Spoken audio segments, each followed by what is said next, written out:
What's up? What's up, guys? We live? What's going on? Today's Thursday. I don't know what Thursday is. I'm still working on my names for the week. Yo, we live. We good.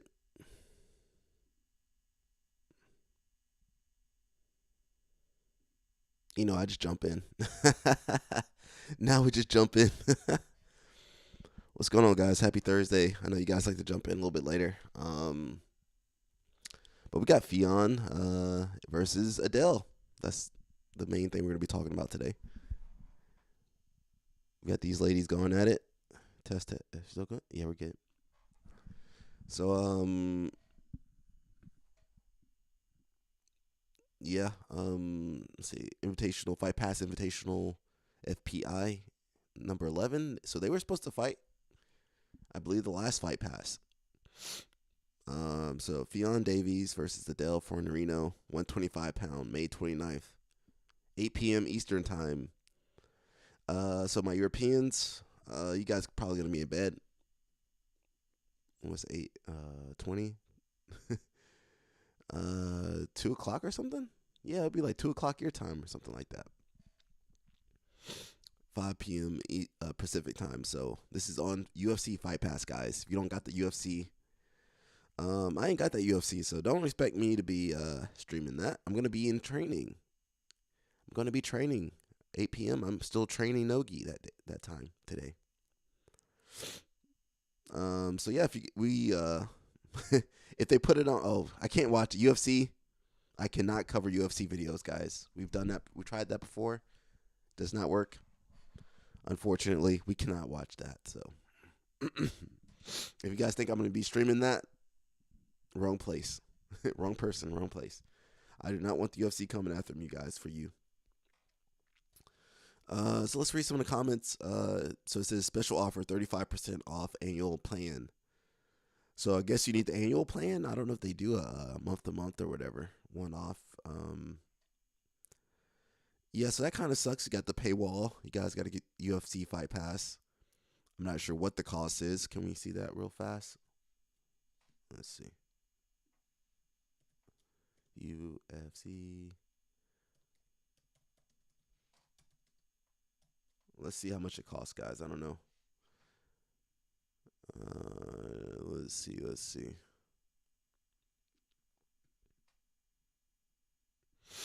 I'm not sure how much does flow cost? All right, so you can get a monthly pass for $9 and $95 for annual pass with 35% off. I don't know, 60 something dollars, possibly, potentially.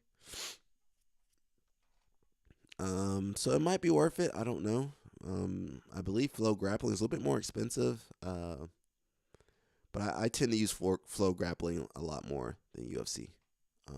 You got all the tournaments. You got the IBJJF Worlds, Pans. Basically, BJJ Stars. I think for the investment, Flow Grappling. I'm with Flow Grappling. We close. I kind of suggest Flow Grappling, but if you want to watch this match, $9. I might have to pony up for that. So again, we got these two ladies going at it. They have fought before, and we're gonna actually watch that match from 2022 ADCC. It says Grappling's finest hit the mat for UFC Fight Pass Invitational 11. And this Thursday, guys, Thursday. Someone said, "Come on, Adele, Daddy's home." So I'm a little let down. I feel like they didn't promote this fight enough. I really feel like they didn't promote this enough leading up to this event. I didn't see anything. I think Jason Whitfield had to tell me what day it was or something. Like, man, that's not good. Can you play this? Guys, it's Mason Fowler. I'm back here at the UFC Defense Center, my second home. As you can see, the stage is getting set. The UFC Fight Pass Invitational number 11 goes on tomorrow night, May 29th. I'll see you guys there.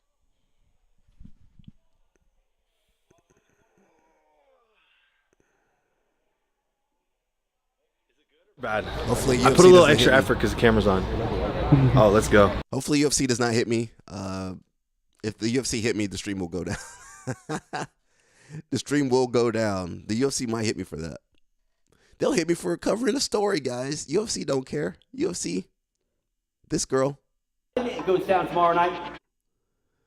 Yeah, UFC will hit you, bro. They hit me on a 12-year-old video covering Matt Serra, making fun of Danaher. I mean, most people don't even know who Matt Serra is. So I believe they did their weigh-ins yesterday. Man, I didn't know any of this stuff. Yo, UFC kind of messing this stuff up, bro. They didn't hype this up. I didn't know. If I don't know, I think they missed the mark. If I don't know what's going on, if I didn't see what was happening, I think you gotta market it enough for me to see what's happening, and then I pass it along to you guys. But I missed this completely. I didn't know this weigh-in was today or yesterday. So Claudia, she's kind of in charge. I think she's dropping the ball. she dropping the ball. You got to get on your marketing, girl. I should have known about this 2 weeks ago, 3 weeks ago. You can't just throw your event and assume everybody's just gonna keep up with it. You got to keep letting us know what's going on. Look at Craig Jones, guys. He's gonna tell you. He's gonna push it in your face what's going on. We got Adele.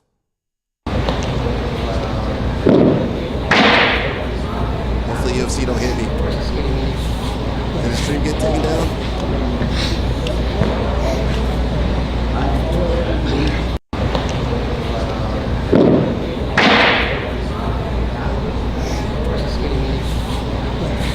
So she's looking pretty focused. I'm hoping homegirl is focused too.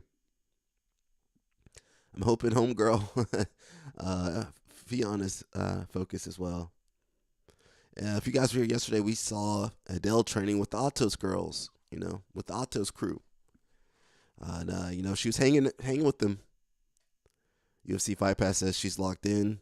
First ever minus 55 kilogram ADCC champ and absolute champ, headlining her first Fight Pass Invitational debut against arguably the best female jiu-jitsu competitor of the latest generation. This is huge. So yeah, daddy bye, leg lock. I don't know. I don't think anybody's ever caught a Fionn in a leg lock. The thing is, at 55 kilograms, there's no girl as strong as Fionn. There's no way to train for a girl like Fionn, really. They don't make girls like Fionn. The Taylor Swift of jiu-jitsu. Adele, the daddy hat. I need one. She already got her merch going with the daddy line. Good marketing. Caitlin Clark's long-lost sister. Yeah, she does look like Caitlin Clark. Speaking of locked in, can we get an enclosure so they aren't 6,000 restarts? Oh, I guess so. Here's the Fionn over here. What's up, Fionn? How you doing? Take that music off. So here's Fionn kind of getting ready. We haven't seen too much of Fionn, but I guess she's ready. She's been training with the she's been training. Don't go for leg locks in this match, Fionn. She's been training with the Euro boys, the Euro crew. I feel like the Euro guys have been doing more nogi. You watch the guys; they do a lot more nogi up there. You got Egan O'Flanagan, you got Owen Jones, you got all these other guys. I can't name off the top of my head. So she's looking pretty chill. She looking. I'm just looking at her stretch. So here's the weigh-in. 124 for Adele Fornerino.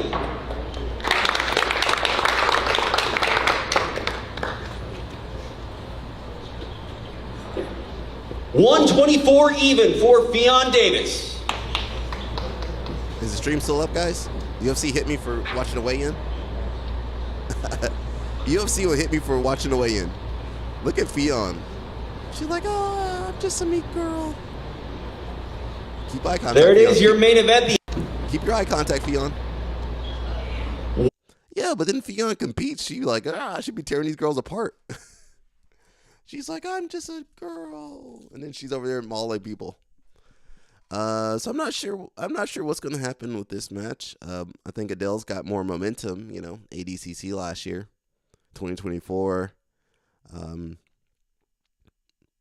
At the time, Fionn was doing CJI. You know, she tore other homegirl Mackenzie Dern apart. So I'm not sure what to expect for this match. You know, Adele, I feel like Adele's more submission-oriented, old-school game. Fionn is more positionally oriented, takedowns, better passing. You know, she's going to play on top more. Adele going to play on bottom, typically. Fionn more positional. You know, she get the mount, she get the back, you know. But, you know, she's also stronger. Adele's also strong. They're both strong, but I think Fionn's definitely stronger. I don't think no amount of Atos Jiu-Jitsu is going to get Adele as strong as Fionn. So we'll see. Who you guys got for the matches, huh? I'll put a little poll and see what's going on. You guys know I like my polls. Can I change the answer? Why is the poll only yes or no?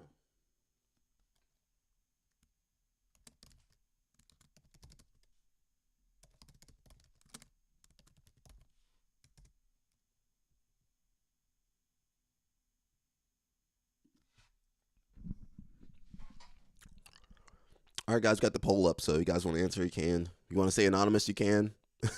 Do whatever you guys want.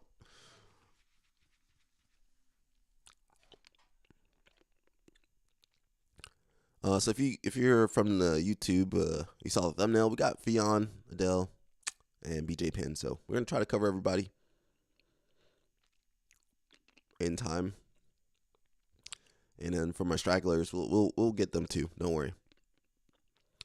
But we also got this lady. That's Canuto's wife. And who's she fighting? Rafaela? Is that the girl from Atos? Where's that girl from? She had the real stare down. So again, UFC Fight Pass. You gotta pay for that, guys. $10, $95 for the annual. Now we got Hodger Gracie.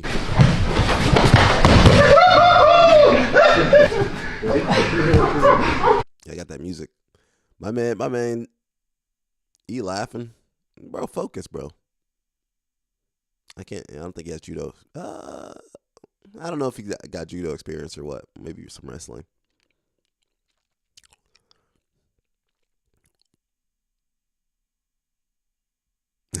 Hodger Gracie over here tearing people's legs off. Olima, is that one of those? Influencers? Yeah, that's one of those influencers. He's a purple belt. Is it? I mean, how you a purple belt? You ain't got no guard. I mean, obviously he's training with Hodger Gracie. Oh, it is an influencer. Oh, I would have done him in, but was feeling a bit sick that day.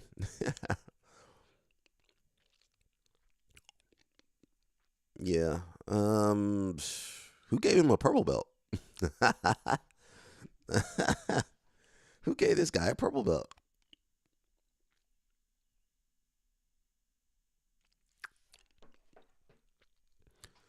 Yeah, shout out to Hodger. He's still doing it, man. I don't know how old Hodger is, but he's still good. I wish we got Hodger versus Gordon.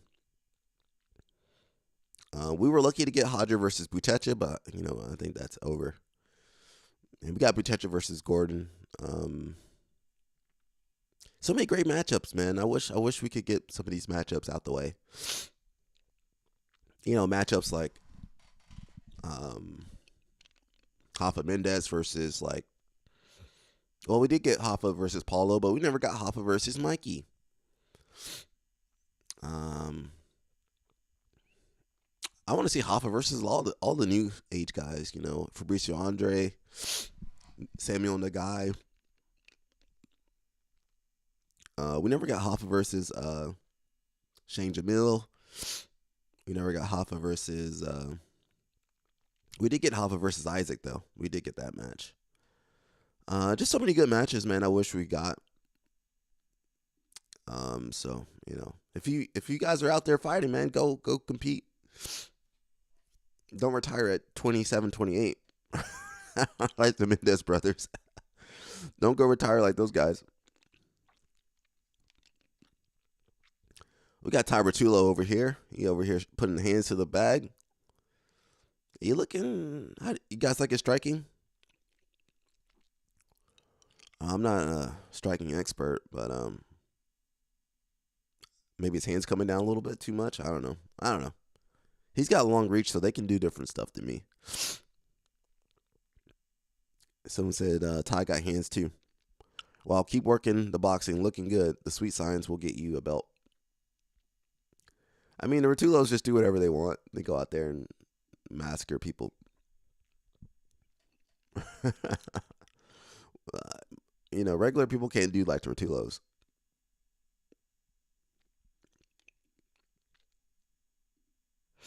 I mean, they're sponsored by Taynor. If you watched yesterday, Taynor is the guy that gave the Mendez brothers their school. He was the CEO of Fruca. So, a lot of these guys get lucky. I mean, they were clearly skilled, the Mendez brothers. But how many people get handed a school at 22, 23 years old? Almost unheard of. It ain't happening no more.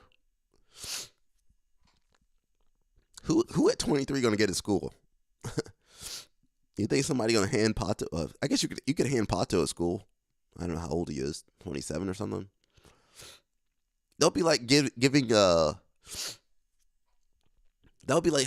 Cole Abbott, however you say his last name, to school.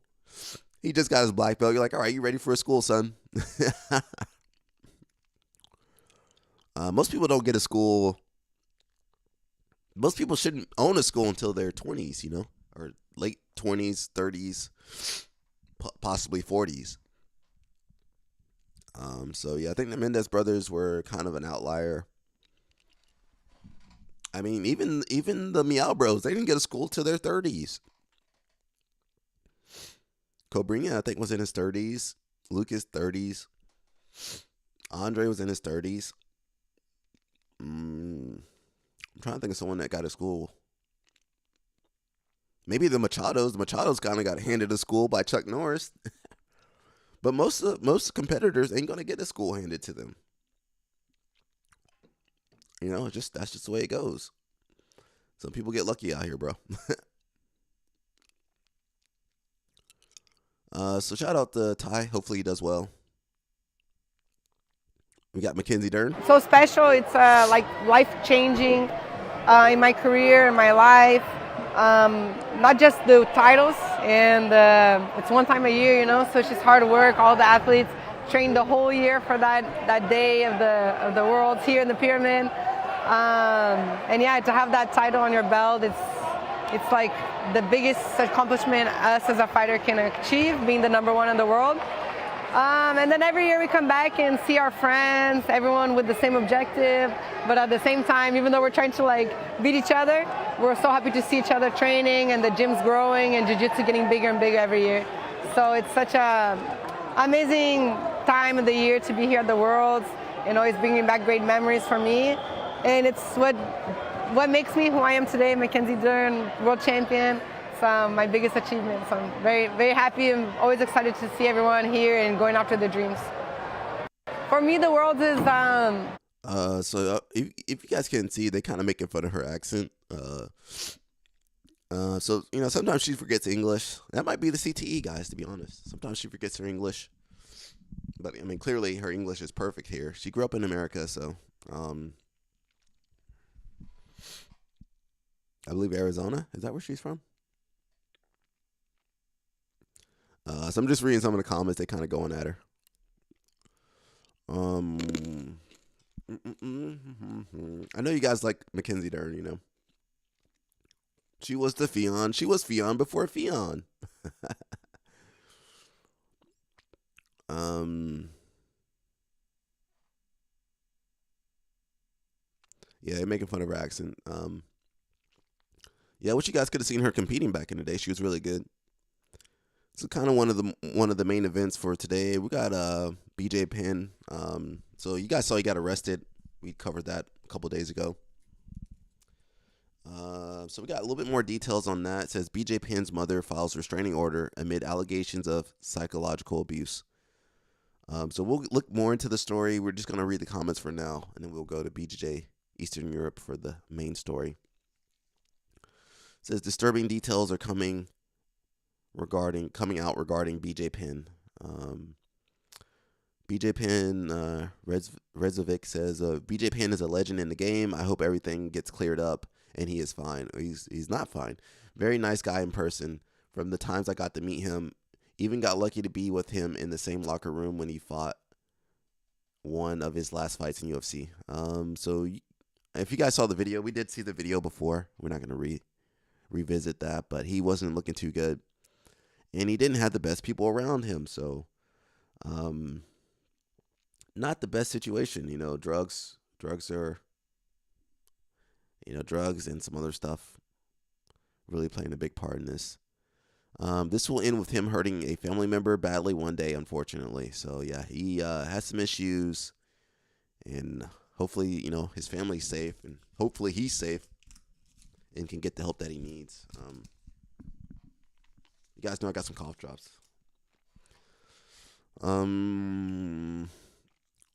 Why does Wristlock Pete have no money and begging for money in BJ's pocket?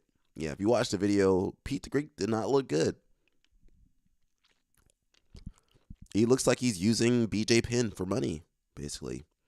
Too many factors and not our business. Three sides to every story, I guess. Not sure how his family is missing. But not my business. Well, his family is there. BJ Penn's the one that thinks his family is missing and imposters.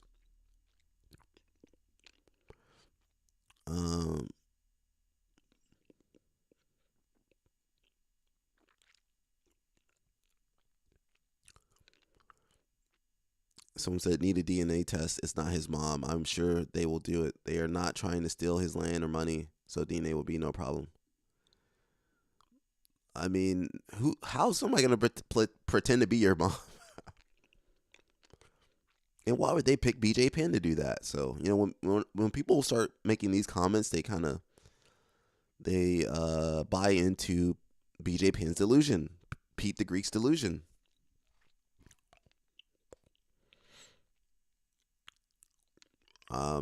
Yeah, these guys are smoking some stuff, guys. They smoking that Hawaiian ice, they say.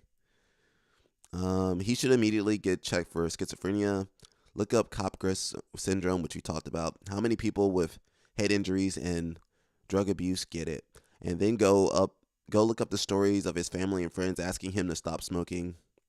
And watch a YouTube compilation of him getting KO'd, both in the ring and on the street. Nobody is trying to steal his land or money. He is losing his mind. Yep.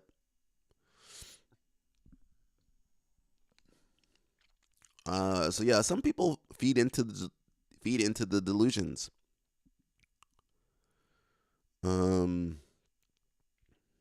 This is the part they don't glamorize when you get punched in the head for a living. They don't. They just use you and then cast you aside when you're no longer profitable. You no longer serve a use. They drop you. They forget about you. If you're lucky, they might add you to the Hall of Fame. But what does that mean? Demetrius Johnson got KO'd by a flying knee. Well, that was only one knee. Max Holloway been hit several thousand times, and he barely has any CTE. I mean, it's not like we understand the brain 100%. So, while there might not be any structural damage, these people have been concussed, which we also studied before. We studied concussions and how that might not show up on the MRI, but there's still damage being taken.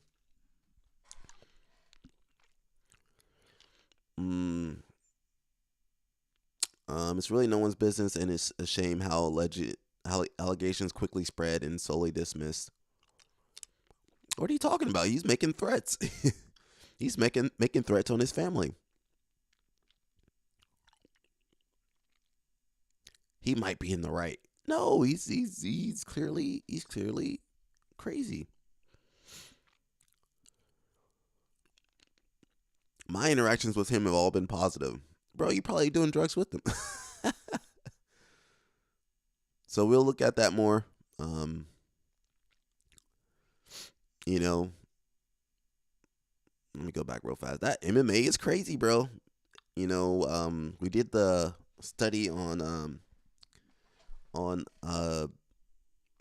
concussions, and jiu-jitsu was pretty high up there. Wrestling was high up there. Judo was high up there. MMA is high up there. And there's no protocols. Judo does have protocol, and wrestling does have protocols. But as far as I know, wrestling, jiu-jitsu doesn't have anything. And MMA, I mean, they literally let you sit there and take brain damage on the regular. Now we got Kennedy. If you guys don't know Kennedy, he's Cobrinha Jr. I wasn't competing much this year. I did only Europeans, lost in the final, and I took the time off to really involve my game. And now to this Worlds 2025, you guys are gonna see a different Kennedy for sure. And featherweight is always one of the most stacked divisions. This year, no exception. You got Mayrum, you got Isaac, you got so many incredible athletes. So when you look at that bracket, tell me how you feel like it's going to play out and what you're most excited for in the bracket. Man, I'm just excited. I'm just excited to be healthy, no injured. I did a great camp, and whatever in front of me, it's going to be a great match. I'm excited to face whatever's there. I don't like to say, I want to fight this person, that person, because we don't know. Sometimes that person we're looking to fight, that person won't even make it. So let's focus on one fight at a time. It's first fight is a final, second fight's a final, and then I know I have two tough fights on Saturday, and that's what I'm looking for. But again, first one's always a final, because I'm looking for the semis or this person, and then you don't make it, you lose it in the first day. So I'm focused on my first one that they can be a final as well. As you guys could see, I wasn't competing much this year. I did only Yeah, so Kennedy's really good. He has won Nogi Worlds.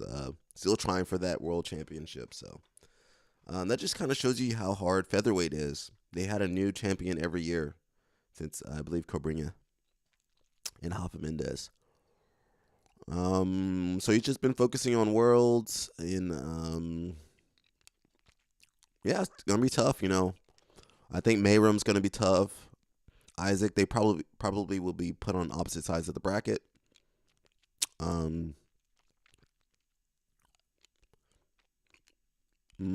I don't know. I know he's had several injuries, but he's been working hard. And they have one kid. What is that kid's name? The one kid might win worlds too. The light feather guy, the roosterweight guy. I can't remember his name. What's up, Jason? He says, there's still no way to test for CTE until you are, passed away. And they do a biopsy on your brain. These people in Reddit are ridiculous as usual. Yeah. Clearly BJ Penn has issues. But some of these people on Reddit, they as bad as Pete the Greek, kind of feeding into his delusions. Which they said is a tactic when you need to calm them down. Don't try to tell them that's not real or anything. Calm them down. But at a certain point, you got to get people help. They're kind of spiraling, drug abuse. This stuff does not end well, So I'm hoping BJ can get the help he needs. So we did see this earlier. We got Adele. She's looking focused. Fionn looking focused too, though. Fionn looking like she's having a good time. So we'll see what's going to happen, man. You know, Fionn's been training in Europe. Adele's been training in San Diego with Autos. So we'll see. We'll see what happens, bro. We'll see what happens. We will take a look at their fight that they had previously.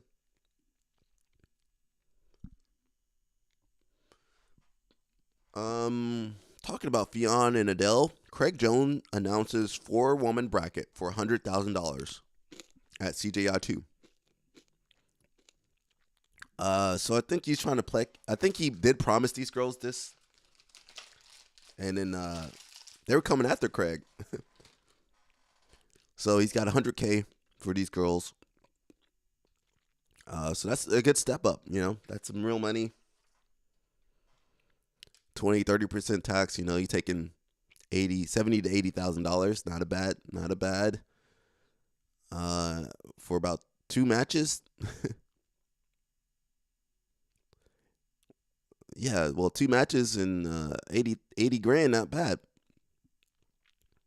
I'm assuming they're paying taxes. I don't know where they paying taxes to. If they gotta bring that money to Europe, all right, more taxes. Australia, more taxes. So I'm not sure who's competing. We'll see. We might have a matchup versus Fionn and Adele again, or it might be the bigger girls. I feel like it might be an absolute. So you might have Helena, you might have Fionn, you might have Adele. Whoever else want to be in there, Elizabeth Clay or somebody like that. Yeah, I think they might do an absolute then, because it wouldn't be fair to have like the small girls get the money and the big girls get left out, or the big girls get the money and the small girls get left out. So I think they should do an absolute.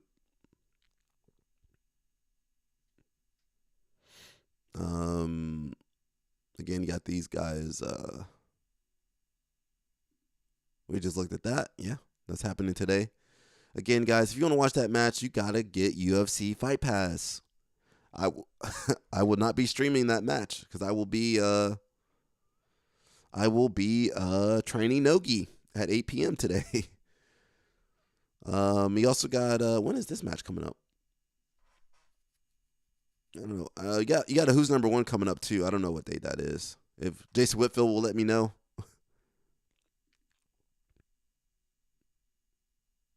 Is it this week? I hope not. That's too much jiu-jitsu. Anyway, you got Felipe Pena versus Luke Griffith coming up. Might be exciting too. With the World Championships on the way this weekend, finding the matches might be tough. If you have your friend competing or your favorite athlete, it might be tough to find the mat that they're on. So this is the app that you guys can use. I'm not sponsored by them. I just found it. So it says which mat. Try which mat at 2025 World. So I guess you type in your friend's name and then you can find their mat. I mean, Flow Grappling does have a search function, but I don't know if it'll be up to date. It's kind of hard to find some stuff. Let's see what they got to say. Oh, there's no song. So you go to the app, you find the tournament. Yo, they got New Breed, they got ADCC. You find your tournament and you look for your fighter. All right, so that's cool. You type in your friend's name, your fighter's name. It'll tell you, it tells you when the match starts. That's pretty cool. All right.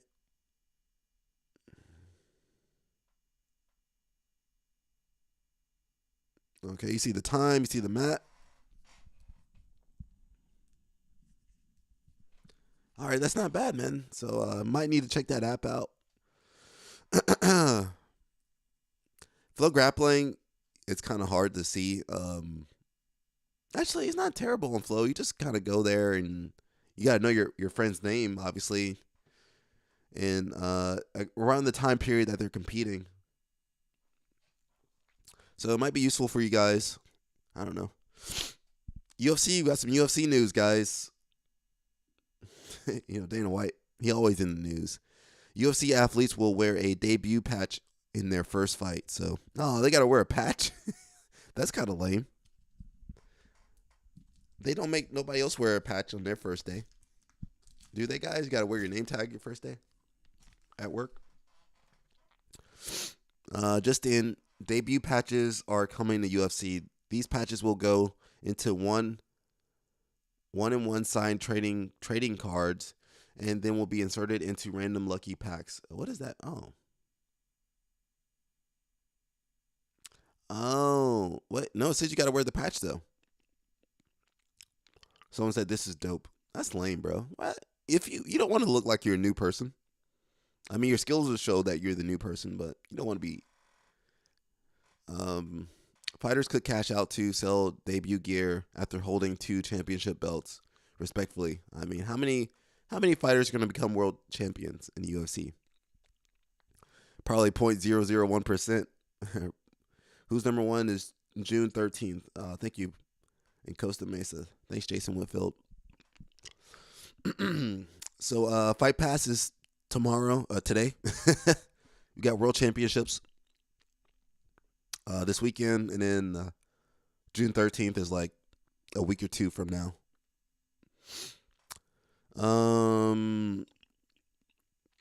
I think this is lame.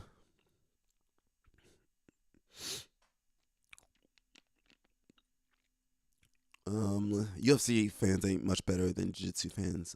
That's cool. Now strip Jones. They just want him to strip Jones.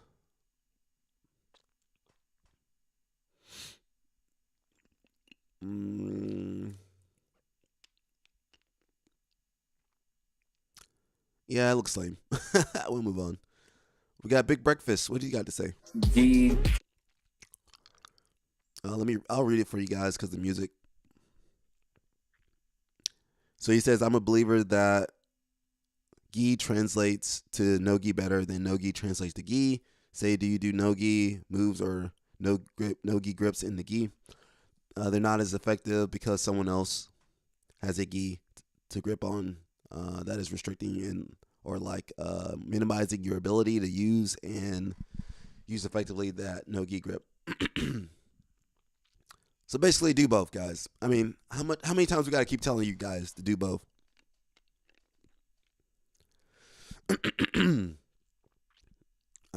Yeah, do both. Basically, all your favorite grapplers do both, or did both at a certain point. Elijah Dorsey, he did no gi versus Mika. Then the next week he did gi versus Tynan.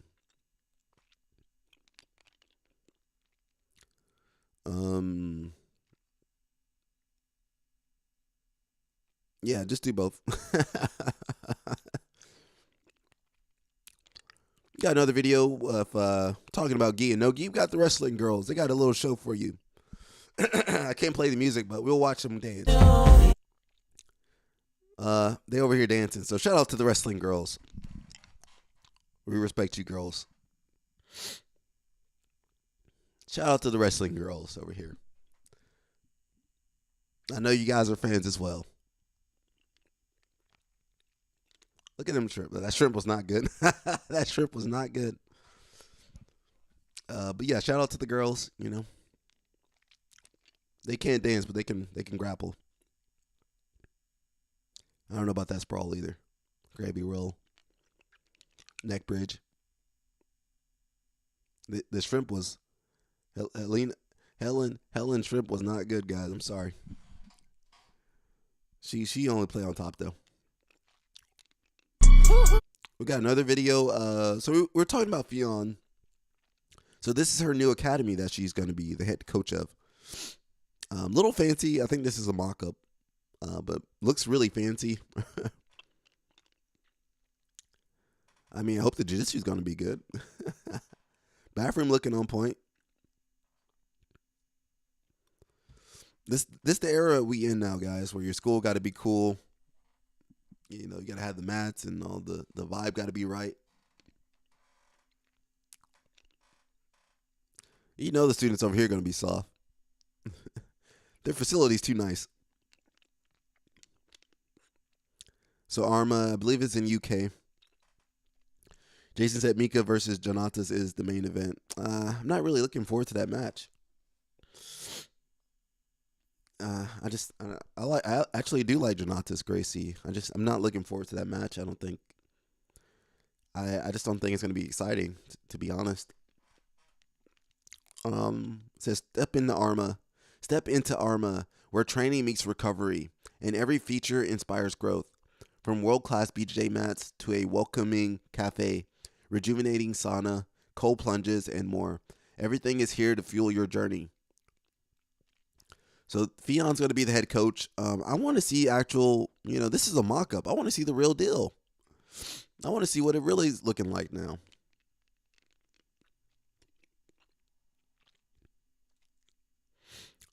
Somebody said, well, we have a hose tied to a drain pipe for a shower. Out the front of our gym. So yeah, it looks cool.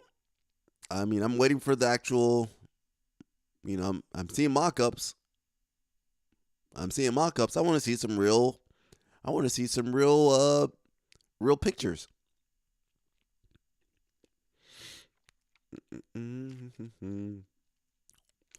And they also, they got Fion, they got some other people that are going to be there.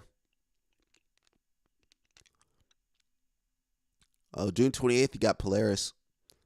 Tommy Langenker is going to be up there. Nia's going to be up there. Some other people. We got Henry Cejudo. Can I show this video? Nah, I probably can't show it. I'm not even going to try to play that.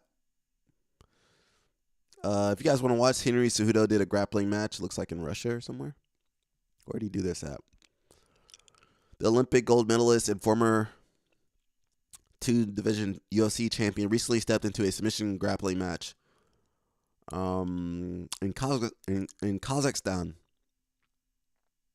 So that match is out there if you guys want to see it. I'm not going to play that because I know they look like they're going to copyright strike me. I got that 6th Sense, guys.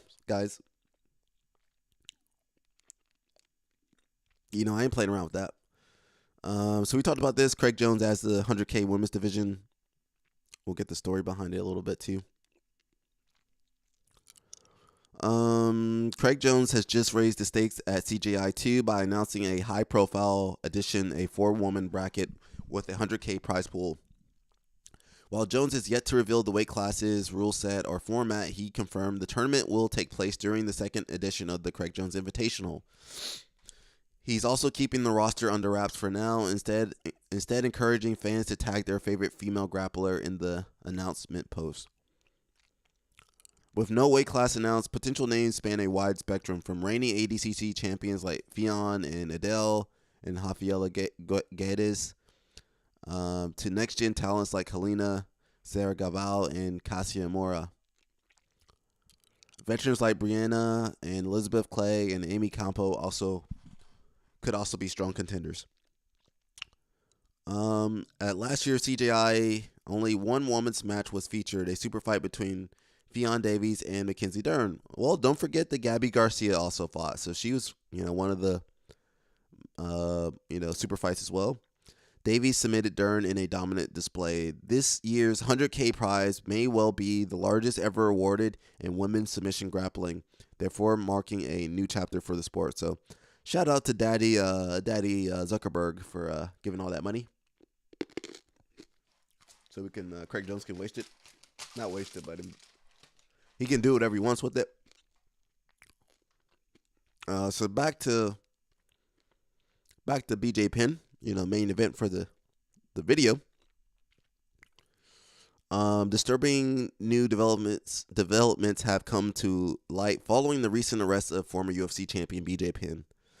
According to MMA Fighting, Penn's mother has officially filed for a restraining order against her son, citing escalating behavior tied to a delusional belief that she has been replaced by an imposter.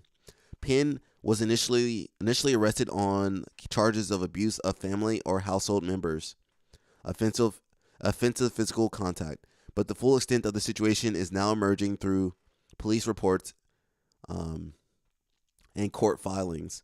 For months, Penn has posted erratic messages online voicing paranoid claims about his family being replaced, claims he apparently brought into his home life. In her statements to police, Shin described the following: enduring extreme psychological abuse towards me for over the past several months, that I am not his mother. I killed his family and have taken over his mother's identity, and he wants me to be removed from his home. The situation intensified early this May when, after returning from a trip, she found all my belongings, such as my clothes, shoes, jewelry, personal items, and my bed removed from my bedroom. My personal purse with my driver's license, credit card, and locks from my safe were stolen. Pete the Greek. Can somebody check on Pete the Greek? Maybe he took that stuff. Allegedly. That might be defamation. All right, Pete the Greek. Well, he's the one that said he didn't have no money. To protect herself, Shin installed cameras and changed locks. But she alleges Penn sabotaged those efforts, saying he placed duct tape on my video cameras to block the video camera, and placed glue into my deadbolt on my bedroom door to stop me from entering my bedroom. A few days later, on May 25th, she returned home to find the door still sealed shut. Her other son, Regan Penn, had to climb through a window to let her in. Then came a confrontation that escalated into physicality. She claims that Penn, BJ, shined a flashlight in her eyes, and when she tried to block it, things turned violent. We didn't know about this. We didn't know about this stuff, guys. I tried turning in several directions, and he continued to blind me with his flashlight. I then tried to grab the flashlight and remove it from my face, and he then grabbed my arms and shoved me against the four-door grade sedan, which I felt a sharp pain in my back. So BJ Penn's like 46 or something. So his mom's at least in her 60s or 70s, so he's over here abusing this old lady, man, allegedly. I then started to scream at the top of my voice for my son Regan to come help me. Though Penn, BJ, was initially ordered to stay away for 48 hours after his arrest, MMA fighting reports that he returned soon after, leading to a second arrest. So that's the video we saw when he was in bed. He got arrested. He's like, what did I do? And knowing full well he's over here, allegedly, assaulting his mom. Terrible news, man. I believe my son, BJ Penn, is suffering from Capgras delusional syndrome, a psychiatric disorder in which a person holds a delusion that a friend, spouse, parent, other close family members has been replaced by an identical imposter. He believes I'm an imposter who has killed his family to gain control of his family assets. So this is pretty bad news, guys. That is not good. And Pete the Greek over there, he actually trying to get the money. He actually trying to. I'm not saying he's stealing the money, but he's trying to get his hand on the money somehow. I'm gonna look on Reddit too.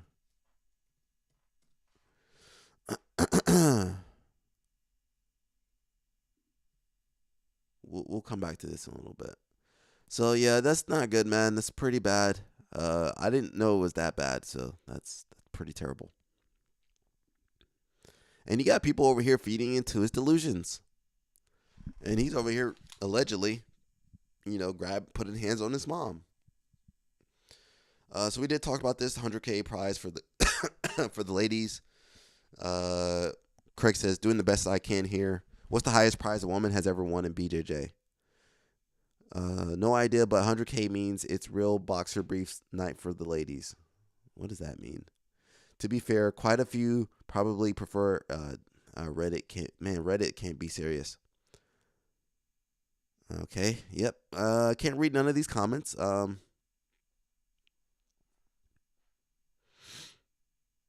Someone said, can the super heavy women get some matches?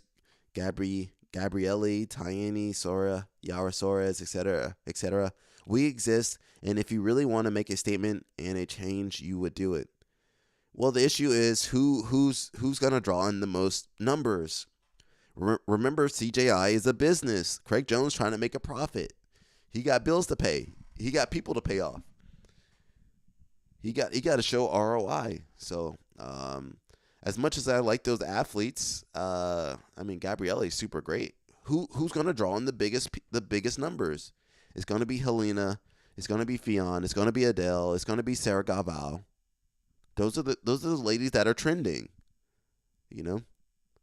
Remember, guys, this is an entertainment. This ain't about skill. This is about entertainment.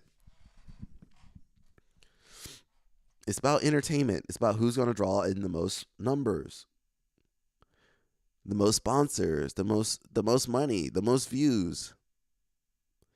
And a lot of these girls, they don't train no-gi. None of those girls do no-gi that I know of. CJI is a no-gi event. Pretty sure the biggest I've ever seen is Polaris doing 20K Grand Prix a year or two ago. So we're going from 20K to 100K. So that puts the pressure on Polaris to up their money. Polaris got to up more. They got to put more money in the game. 100K Gaval in a wig coming. That's Sarah Gaval. He don't need to go in. He got Sarah Gaval. He just gonna send his daughter in. Yeah, her beating Helena definitely made a statement. I mean, neither of those girls gonna beat Gabrielle. Gabrielle, she gonna put the hammer down. Those girls. I can't wait for those girls to get the black belt. Please get a meet. Oh, a meet would be good. A meet. Let's throw a meet in there. I mean, she probably make 100K. She made 250 from the Olympics and sponsorships. It might not be worth it for her, but maybe they can get some of the wrestling girls. I mean, you got Helen, you got Victoria, you got some other girls. You got Gigi. You could do tag team. You could have Amit and Mika versus the other girls, the other girls and their spouses or boyfriends, whatever they got. I think she's looking to compete in this year's Senior Freestyle World Championship, which is in September. Wouldn't count on her being interested. You never know. 100K? Easy 100K? Well, you got to remember, Amit is a purple belt guy, so she might be able to jump in there. She's young. She's 19, 20. She can do both. She can easily win the world, the wrestling world championship and win this CJI. She could win ADCC.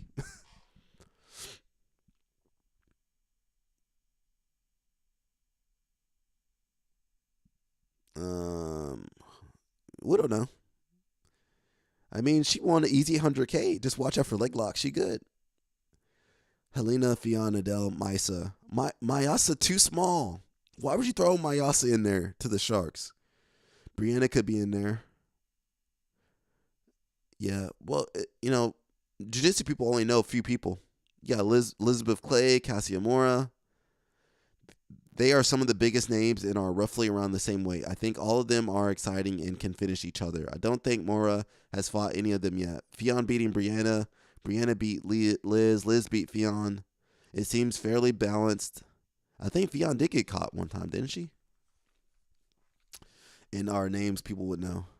I'd replace Liz Clay with Adele. Feels criminal to leave out double champ. Other than that, well, yeah, I don't know.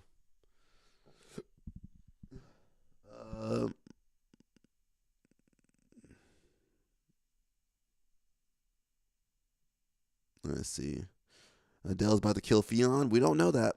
They'll likely match up at Polaris in June. Obviously, if Fionn loses or is close, you got a super hype match, rematch. But if it's comfortable, if it's a comfortable Fionn win, interest will wane.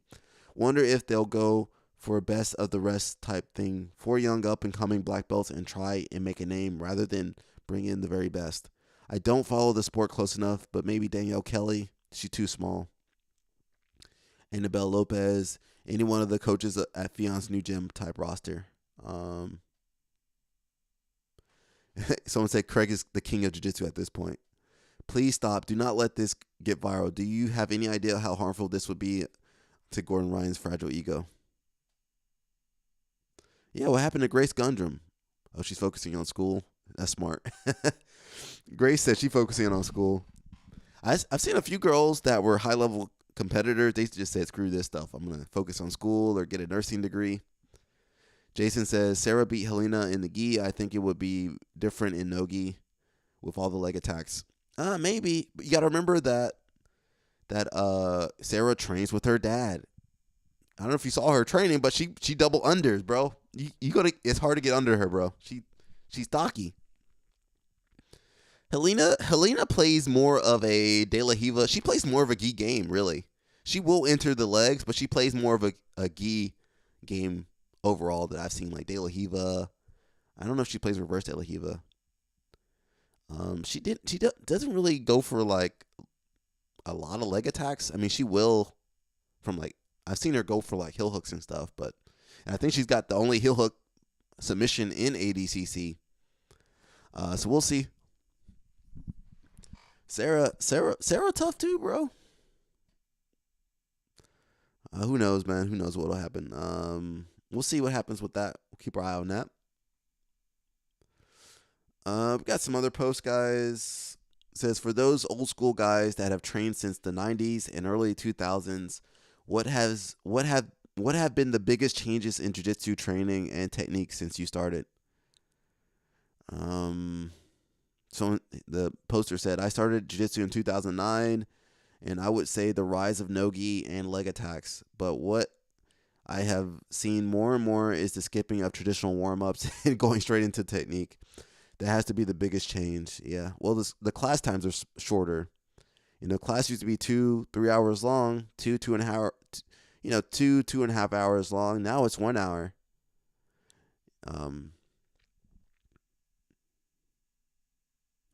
Jason said, I've never seen Andre and Sarah in the same place together.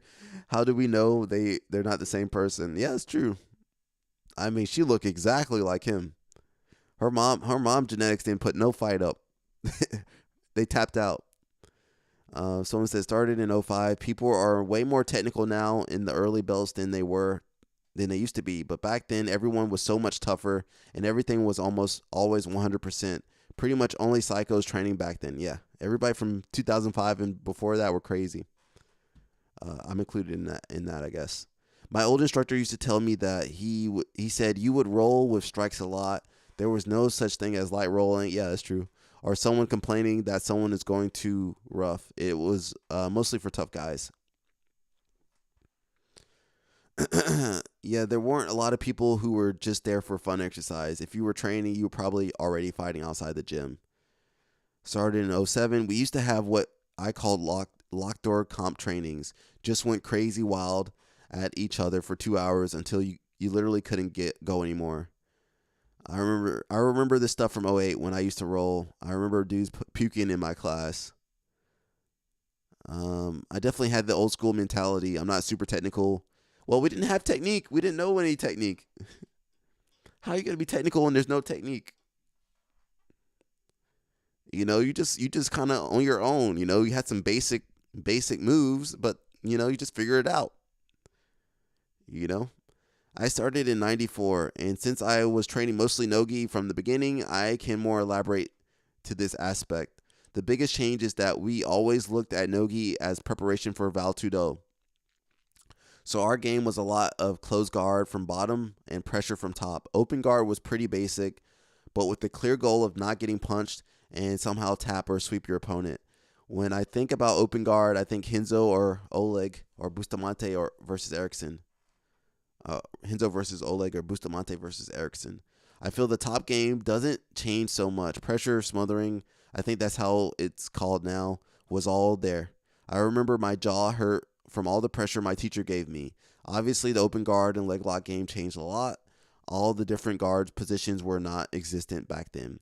I feel there is a lot of good stuff today, but a lot could be replaced with pressure in a tight game, especially when it comes to open guard passing.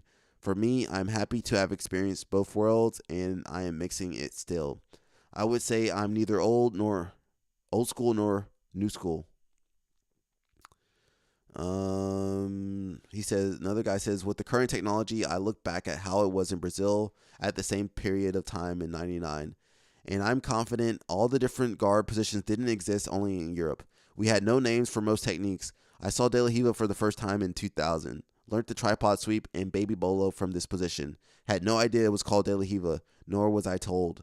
I think Europe was way behind because of limited information. Well, that's everybody was behind. Availability and language barrier. VHS tapes that needed to be imported. Most MMA BJJ coaches didn't speak English or Portuguese. And BJJ was not as widespread in the USA back then, so not much videos in English either. Without a strong naming nomenclature, it's hard to organize technique conceptually. Too long. More strikes. Someone else said the biggest changes are the technical development and the fighter mindset evolving towards the athlete mindset. Yeah, the old school guys still got that fighter mindset. Now it's more athlete driven. We used to think about strikes a lot. Would this be useful in MMA? When we watched the Eddie Bravo video, the 3-part series, that's all he thought about was like, oh, this is gonna help in the fight. Would this rubber guard work in a fight? Now we just care about if it works in the tournament. Before we actually cared about fighting, MMA, Valtudo. Even the Gracies used to care about fighting. Now they just care about self-defense. Someone said started in 2001. We didn't have De La Riva until 2004, 2005 when Gordo popularized half guard around the same time. I still remember the first time I saw Baron Bolo doing leg stuff other than ankle locks was weak.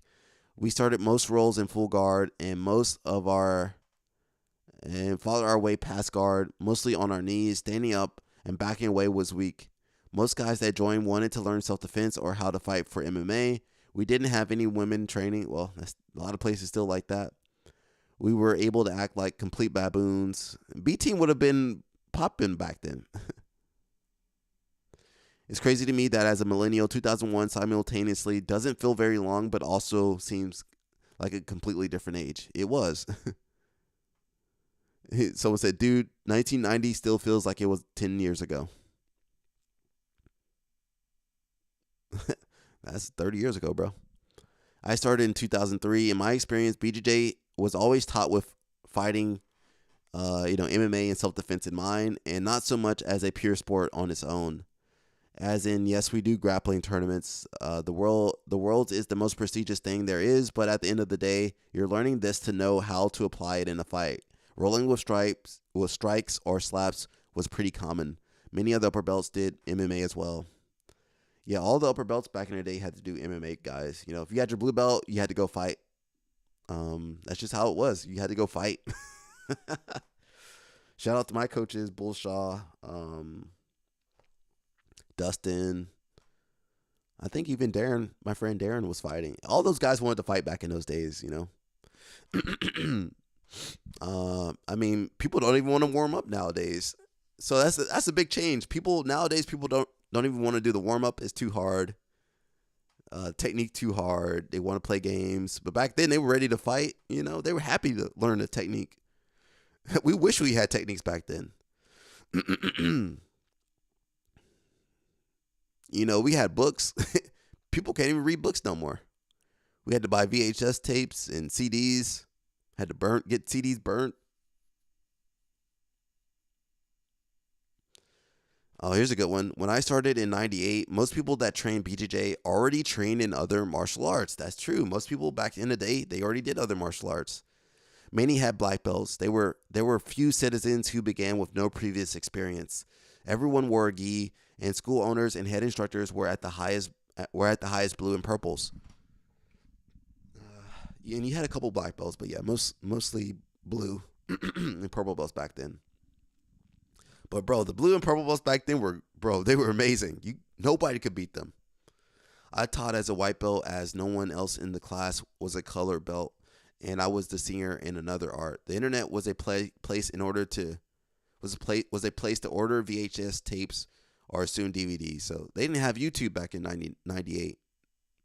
The technical evolution has been covered already. What I see now is a profusion of young guys who are great at the latest sport techniques and have never owned a gi. Plenty of them hope to make a career as a competitor and internet content providers. In the early days, running a gym was the only real option for making money from jiu-jitsu. Instructionals got popular a bit later.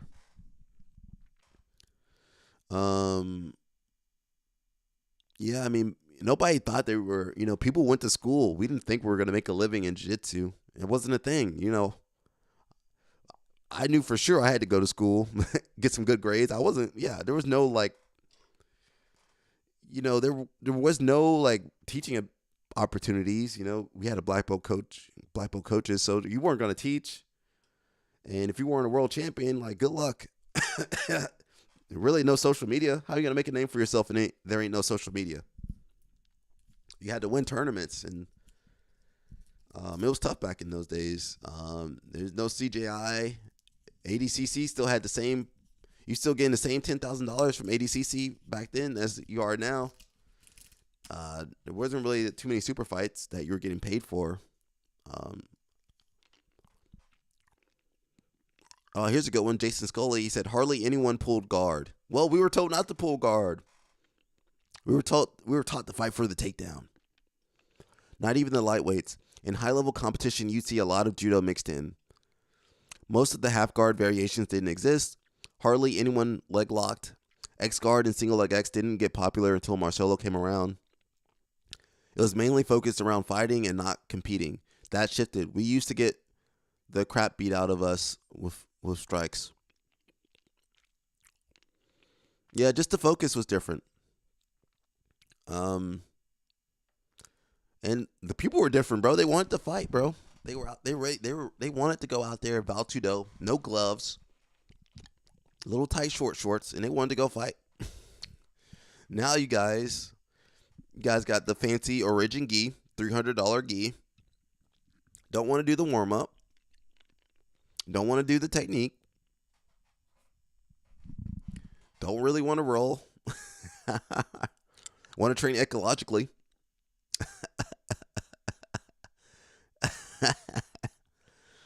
We got another post. Craig Jones is the CEO of Flow Sports. Is that true? He's definitely the marketing director. Who do you think is the better marketer? Let me make that poll. We're going to do another poll. Let's see.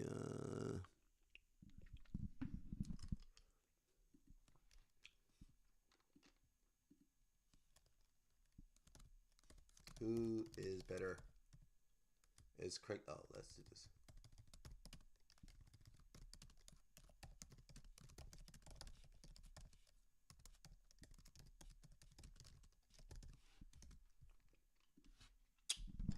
All right, guys, got a new poll for you guys. You guys tap that if you want to. Yeah, so, he's the hardest working man in jiu-jitsu, apparently. Someone says, I still can't tell if he's a bigwig at Flow or not. I have no idea when he's in, reality mode. I don't know what's real anymore. Craig Jones is making us all delusional. They just want to rehab their image, and good luck with that. That guy in the video, Mark Florani, that's the guy that owns Flow. I met him one time. His brother, the former CEO, and their sister, the board member, are putting him on blast. Oh, what's going on with that? Oh, and Flow's last funding round was from an Indian betting software company. All signs of turning great. Is that good? I don't know what's going on with this. What's going on? Anybody know what's going on with these guys? We'll look it up a little bit later.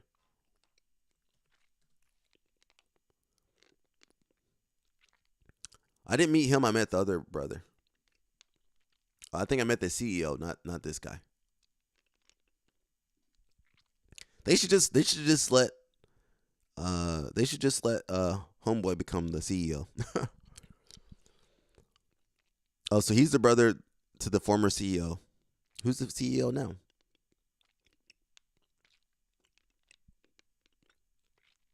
Said doubt it. He's probably their PR guy or marketing dude at most. Maybe next intergender match will include Gable.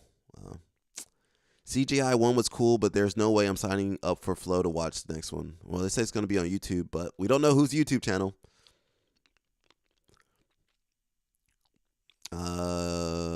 Craig Jones is the best thing that ever happened to BJJ. Is that true?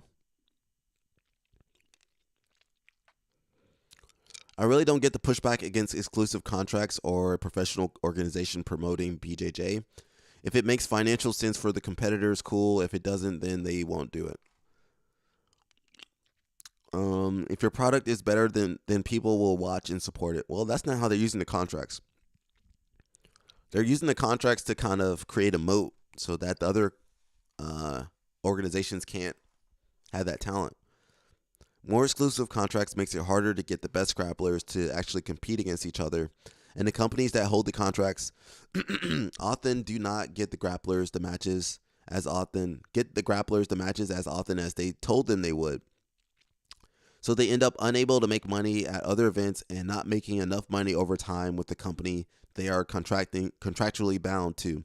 It's a lose-lose for fans, often a lose-lose for athletes, and only that company benefits from. Not to mention squeezing out new competition from other organizations, which in terms limits growth and innovation in the sport.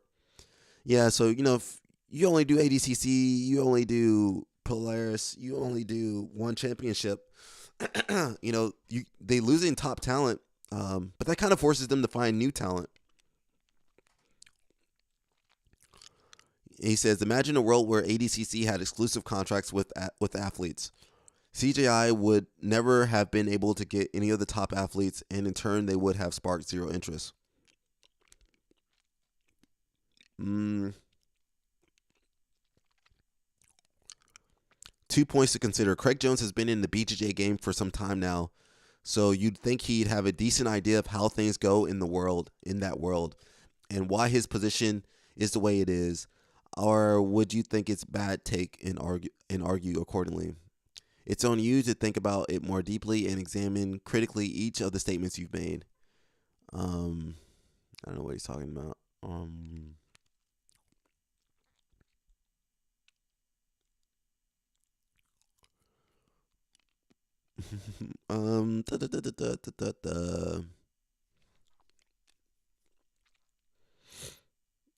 I didn't know we were talking about contracts.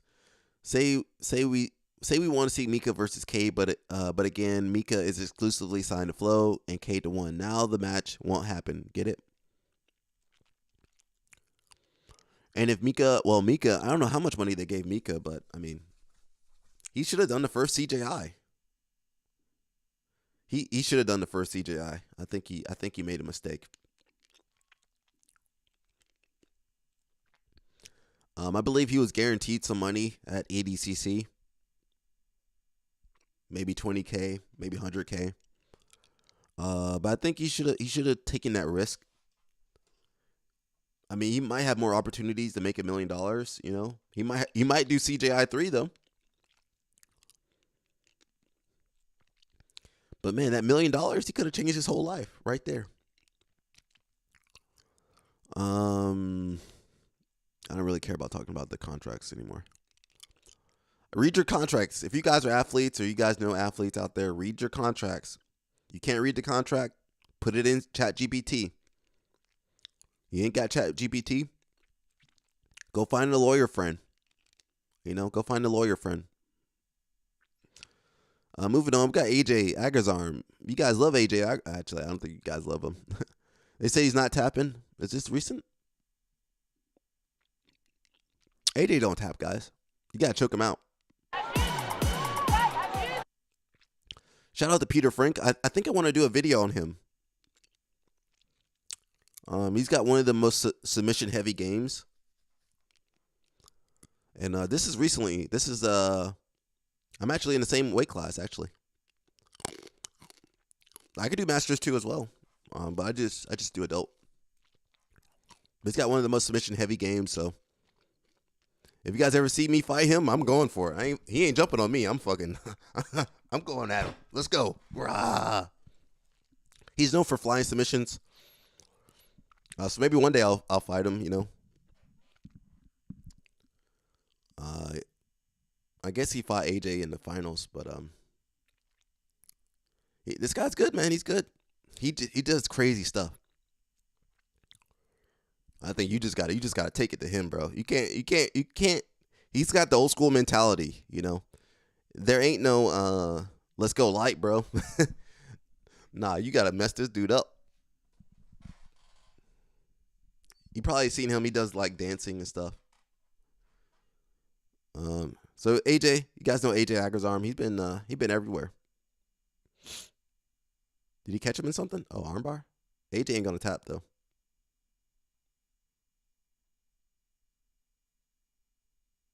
He's got music. Oof. God, dog. Oof. He ain't tap. Yo. Masters 2, man. You need to be tapping, bro. Peter gave up his back. Uh-oh. He's going to hold off, though.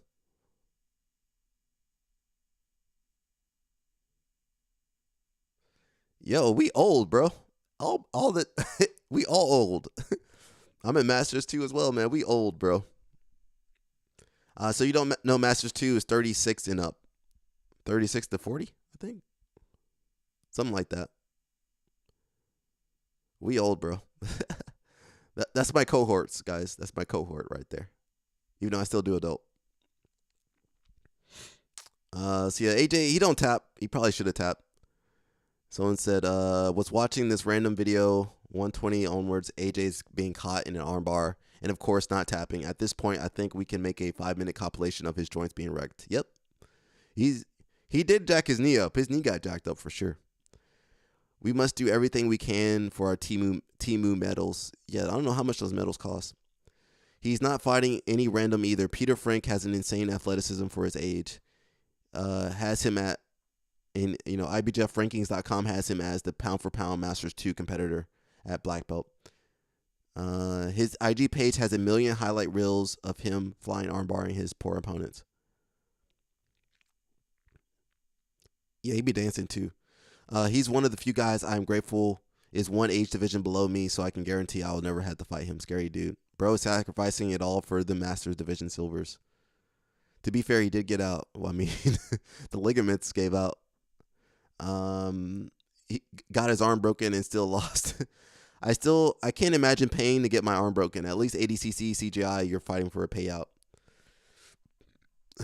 J-Rod doesn't tap and people go crazy. AJ doesn't tap and everyone calls him an idiot. To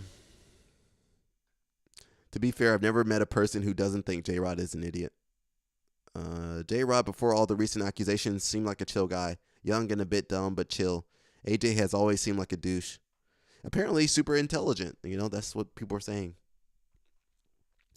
In person, he's the complete opposite. I met him at Polaris. His douche attitude is his online persona to keep him relevant for shows. Someone said AJ has very much not been able to keep himself relevant. When more or less high-level competitors display douchebag online personas, they are not acting. They just turn off their filter. I have no trouble believing that he is behaving somewhat more restrained in person, but there is a zero doubt that his online persona of an insufferable person is 100% genuine. I've been doing BJJ on and off for 10 years, and I have no idea who. You don't know? Oh, yeah. I mean, you don't know nothing then, bro. He was pretty much exactly what Dylan Dennis was. If you remember that guy, for a short time, both were big up and coming prospects, complete with Gordon style social media personas. They got injured, transitioned to MMA, and fizzled out into irrelevance.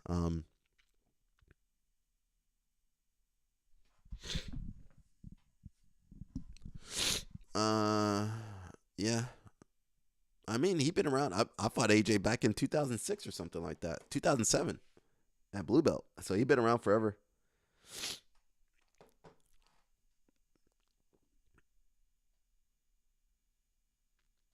So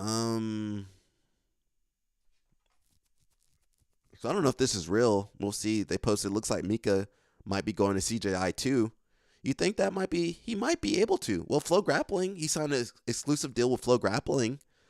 And then Flow Grappling's partnered with CJI. Maybe Craig Jones did all this just to get Mika. I wouldn't put that past him. So they got some names up here. Is this the marketing meeting? This is when they tell Craig who he needs to be marketing towards. So we'll see. It says, I'll tell you who I'm most excited about. Bleeped out monologue. I've been watching this kid train since he was a runty gray belt. I expect big things from him. If you guys can't say, it says bleeped out monologue right here. Maybe those are Craig Jones's talking points. I don't know. To be fair, it also says Gordon on there, so I'm pretty sure he's not competing. He was never going to do CGI 1. He completed the Super Grand Slam in 24. 0% chance he gives that up for CGI. The Super Grand Slam was invented on the spot. If he won the CGI, he would have got the Ultra Grand Slam. Let's see. He completed the Super Grand Slam by winning the bracket that was mostly wiped out by people leaving for CJI. He should have been smart enough to realize one half the bracket left that his Super Grand Slam title would forever be viewed as tainted and aimed for the money. Who besides Nikki and Hugo was a legitimate threat to Gordon? It says I was talking about Mika. Oh, that was confusing. Well, yeah, most of Mika's competition was gone. No Tackett, no Joseph Chin, no Rotulos. Yeah, that was the easiest. That was the easiest 77-kilogram match to win.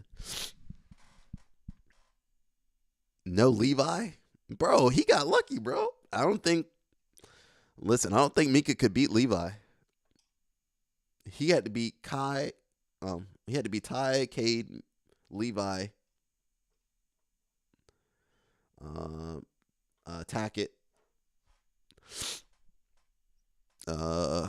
Nicky Ryan might have done ADCC. Agan. Somebody would have messed him up, slowed him down or something.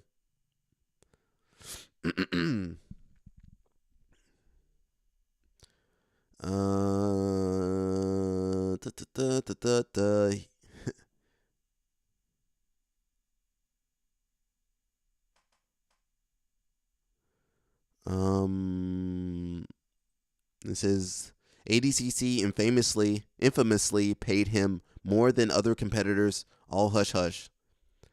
Yeah, but even $50,000, $100,000. I mean, if they guaranteed that, I can see. I think that's what happened, guys. They had to have guaranteed him that money. $50,000 guaranteed, $100,000 guaranteed. He probably would just take the money in case he lost at CJI, which was possible. Cade, you would have fought Cade, and anything could have happened. I wouldn't put it past him that Mika would do. There's no ADCC this year, so it's possible that Mika would jump on one of the teams. Yeah, we'll see. Going back to BJ Penn, if you guys watch the thumbnail, that's the main event for today. We're talking about BJ Penn, and then we still got some matches with Adele, some highlights with Adele, and highlights with Fionn. I know you guys are big fans. So yeah, let's see what the Redditors got to say. It says, this guy is going to do something absolutely horrific. He believes his mother was replaced and not his actual mother. He very much has CTE, and he's not going to get better, unfortunately. Basically, any headline about him over the past 5 years is tragic. Arrest, domestic violence, alcohol and drug abuse, unhinged rants, etc. He's been mentally gone for a long while now. He also ran for, I guess, governor, GOP governor in 2022. Imagine if that guy got put in charge. Well, some of these politicians ain't much better. He'd be head of the Department of Mental Illness and Spouse Abuse. Oh, that's bad.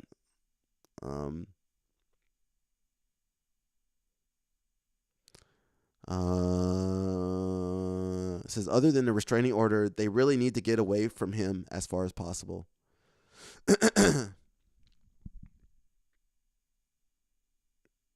Says, I hope some preventative measures are taken before things get unimaginably worse. Just imagine the damage the slap fighting leagues are doing right now.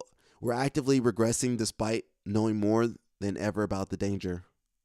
That's an express lane to CTEs. Slap fighting was the worst thing ever created. And the fact that, Dana White doesn't care about these people. He sacrifices these people for profit. People that compete in slap fighting don't have much going on upstairs to begin with.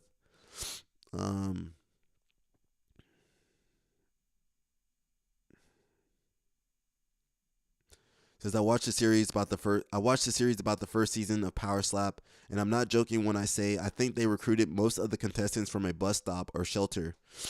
They all had really sad stories, made even sadder by them believing that competitive slapping would be their ticket to a successful life. Someone says, this sounds uncomfortably close to bum fights. I think it basically is bum fights, but I never watched that, and I don't follow combat sports at all.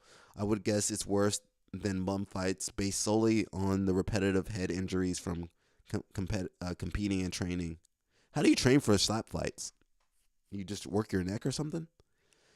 He's been plagued with rumors of drug use and heavy alcohol abuse too. That combined with the CTE cannot be a good combination. The rumors of drugs aren't rumors. He has terrorized this island for decades, and drugs has been a huge part of his life for quite a while now. I didn't know that was such a big issue on the island there. I wonder why that is.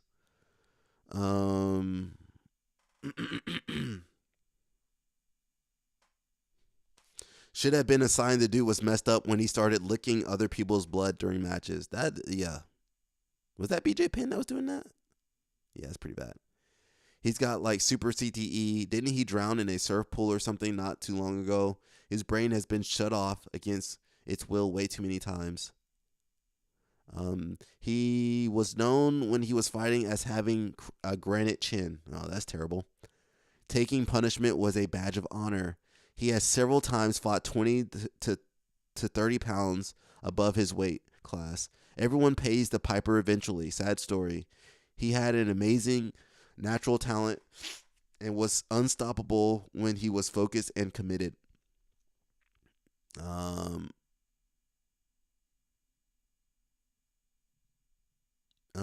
Let's see. I'm sure they have tried to get help. It's ridiculously hard to get people with these kind of delusions into care, as they just believe that anyone attempting to help them was also replaced and is trying to harm them. Getting them involuntarily committed is also very difficult until there is evidence to them being a danger to themselves or others. And this family abuse charge would likely provide that burden of evidence. So hopefully they can get him help now. He's been saying it and posting weird videos. From what people have said here, it's Capgras syndrome. I'm not saying that right, but apparently he's been on drugs too.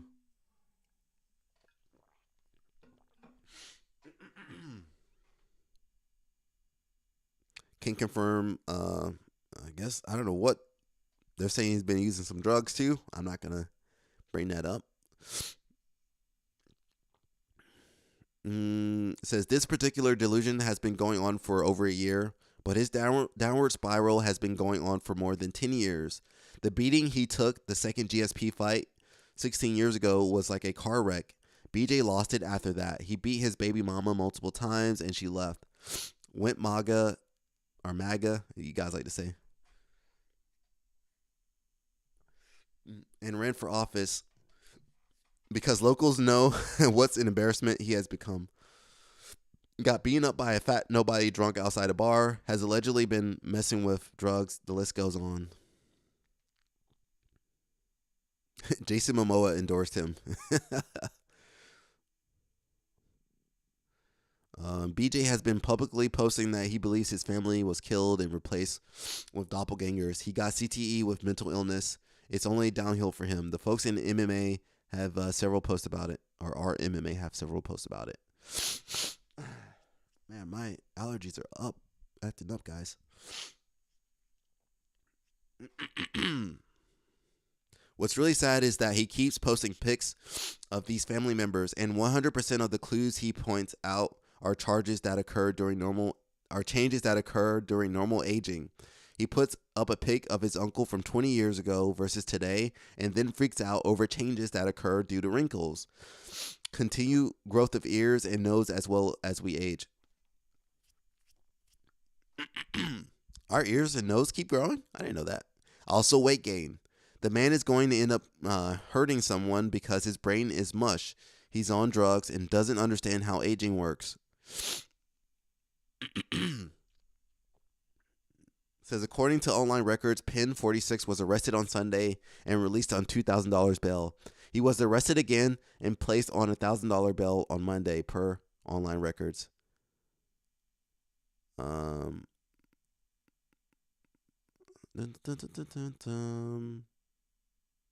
Says, in the next few years, it's going to become clearer and clearer just how brutal MMA is to fighters' brains. It's getting sad to be a longtime fan and seeing our heroes go out like this. So, man, yeah, it's pretty bad to watch these guys, going out like this, drugs and alcohol abuse and all this other stuff going on.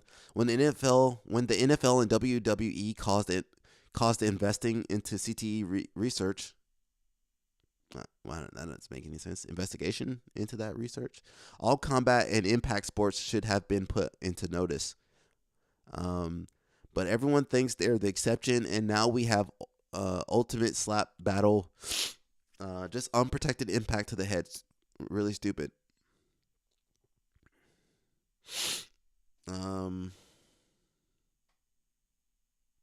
I feel like it's more preventable in NFL. As much as we hate this happening to our heroes, you can't stop it.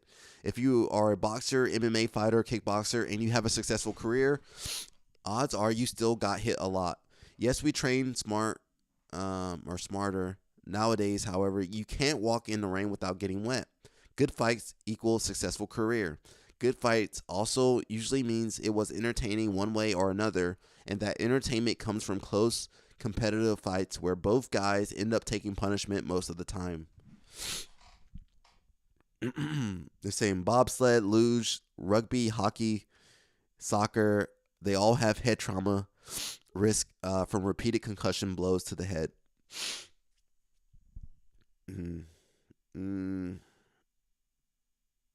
Yeah, so, guys, be careful out there with your health. Your brain health is important. They're not really saying much more about BJ Penn.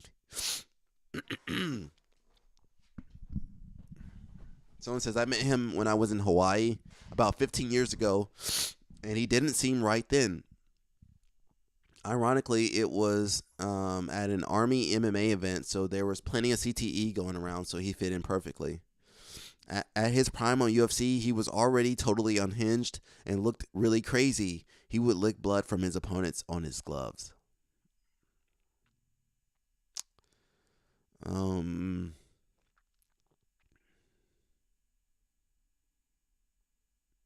Here's a good one. You left out warrior mentality.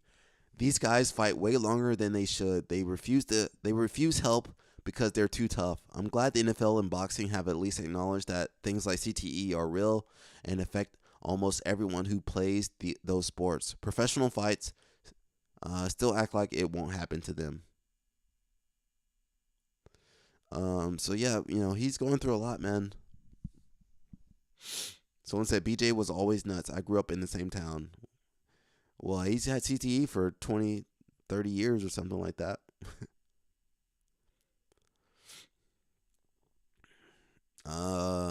His mom is old too. She's 79 years old. He over here, man. That lady might have a heart attack. Knock on wood, she doesn't. But he over here attacking his 79-year-old mom. She 80 years old basically. Saying that he thinks she's an imposter. She 80 years old, bro. What's she supposed to do?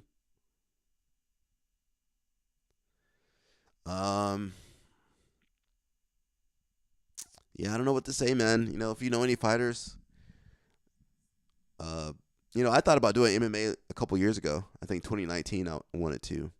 But luckily I had some friends. They were like, man, it's not good, man. A lot of friends were warning me, and just telling me the downsides. And you know what? I listened to them. I listened to them, and I think I just focused on YouTube instead of fighting. So there's a lot more ways to make money, guys. You don't have to go fight. You don't have to go to UFC. You don't have to do all this crazy stuff. I think, especially nowadays, you guys have streaming. There's some streamers that make more money than all the UFC fighters combined.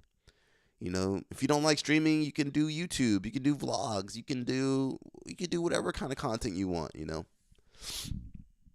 I mean, you can make a name just by dancing, cooking, whatever you want to do.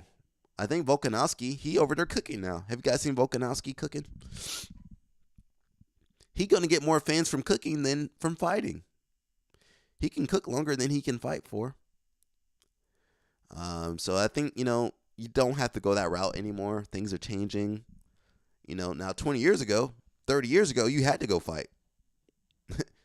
That's just what it was, Now we got Adele. She's going to speak about the Fionn match. Hopefully, I'm going to play the video. If they got music or anything, I won't play it, but hopefully it's okay. Fan standpoint and someone that really loves sports. I might pull up a picture of her. Big moments in sports. I always think, how does it feel to win on such a big stage? What is that feeling like? Walk me through that feeling of getting your hand raised on a big stage. On a massive stage, it feels super surreal, to be honest. I've had matches where I've won and it hasn't really sunk in until hours, if not days, if not weeks afterwards. So there's definitely these surreal moments because you put in so much time and so much energy, and the people around you put so much time and energy into helping you accomplish your goals. But it's important to sit in that and enjoy that, but then it's also important to move on to the next one because there's always another match, there's always something else that we want to accomplish. Oh, music. Music. Music, guys. Music got me. It says, how is your approach different now that you are competing at a higher level? Music. Approach has changed in just how professional I am towards each individual element. So it's more than just getting onto the training mats and doing sessions every day. It's more than that. It's being really specific with the sessions we do, having periods of time in the training camps where it's skill development or it's sharpening up defensive skills or sharpening up, the submission game. So we really dial in on that stuff, as well as making sure the strength and conditioning component is what it needs to be and where it needs to be. The nutrition is all locked in, all the individual elements that allow any athlete but myself to be able to compete at their optimal level. We just tweak and dial those in, and then now we have a really good pattern with that. I know what I need before a competition, my team knows what I need before a competition, so we just now have a really good equation about how to peak for all those major events. Oh, music. Well, Jesus. Oh, they got me, guys. The music got me. Bro, that's how quick it is, guys. 5 seconds of music, that's all it takes. When the fight was canceled, what went through your mind and how did you stay disciplined? That music got me, guys. The match originally got cancelled. There was definitely some frustration there. There was definitely some disappointment because I compete, I enjoy competing, and I had put in a lot of time and energy for my training camp to be ready, and it was only, I think, 2 weeks out at that point in time. So I was definitely disappointed, I was definitely frustrated, but, I talk a lot about being a professional, and being professional is, not letting those little hiccups impact the skill development that I'm trying to accomplish as an athlete. So as soon as the match was called off, I was on the mats, didn't miss a single session, and if not for me, then for my teammates that were also getting ready to compete in the UFC Fight Pass event, Sarah Galbao was jumping into that, so I wanted to stay on the mats and consistent for her as well. But no time is ever wasted, and no camp is ever a waste of time. We just kick it on into the next competition. Oh, Jesus Christ, that music. How has the extra few weeks of postponement helped you in preparation? Motivated me. It gave me even more time to really like sharpen the tools that we were already sharpening and we're already feeling strong. We got to get that little bit of extra time. Like none of that time, none of that gap was wasted. We made sure that my body could recover from the training camp that we already did, but also when it was time to go back in and time to continue building, we did exactly that. And I think that I was ready then, but I'm even more ready now. Like I'm coming in very prepared. Dang, I know that music got me, guys. What strengths do you believe will give you the edge in this bout? Without giving too much away, what strengths? I think for me, I'm quite well-rounded. I pride myself on being well-rounded as an athlete. Like I'm not just a guard player. I'm not just a leg locker. I'm not just a wrestler. You know, I don't have one move. I got a lot of different things that I continue to work on. So I think that's what's going to keep me super dangerous in this match, where it doesn't matter where the match ends up. I'm going to be dangerous there, and I'm going to be pushing for a good finish. Bro, this music is killing me, man. All it takes is that little bit of music, guys, that mess up the whole video. What do you think is attributed to the success of all the different Australian athletes? It's that kangaroo meat, man. We live and breathe kangaroo meat. I think it's just, you know, we're bred different down there. I think we're all pretty tough and pretty motivated, and you know, part of us is just doing our own thing, and eventually we'll make our way to somewhere else, a different country, and get to compete and show our skills. But there's a lot of depth in a lot of different sports down in Australia. We kind of cook everybody there until they're ready, and then we release them into the bigger stages. So we've got some things cooking in Australia, that's for sure. Jesus. What is going to be the first thing you eat after the fight? Funny enough, I was just in the car talking to my beautiful fiance, talking about this. And there's this place in Vegas, it's called Nelson's. I think it's just called Nelson's. And it's frozen custard. But it's like you put all the add-ons in there, and like the cookies and the cookie dough and the brownies and whatnot. So I think as soon as the match is done, that's where we're going. We're going to go get some Nelson's frozen custard, because it's the best ice cream frozen dessert that I've ever had in my life. Perfect. Too easy. Uh-oh, we're still up? Oh, the video. I thought I'd close out everything. All right, so hopefully that music doesn't destroy the whole video. We're going to look at some highlights. I think I got to take the sound off, guys. This music, man. You guys heard Craig Jones complain about the music.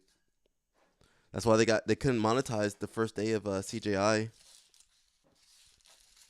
I'm surprised he didn't know. How didn't they have the music situation down? So we got Fionn. This is her highlight from 2022. You can see that's Adele. Poor Adele. She got taken out. What's that girl? Is that Bia Bisquita? Brianna St. Marie taken out too. So, you know, Fionn. I mean, they didn't have Absolute back then. They just had one women's division. Didn't you guys know that back then? They had one women's. Did they have two or one or two? Was there two divisions back then? I think there was just one division. There was the under 70, under 80, and over 80. Wasn't there? Yeah, I think there was only two divisions. Now there's three. Under 60 and over 60. I don't remember exactly. So this is the match versus Adele. You know, she was Adele did pretty good though. Adele's close guard was giving Fionn some hard time. I do believe Fionn was able to pass though. She was able to get past that guard. It was a lot closer than what the highlights suggesting.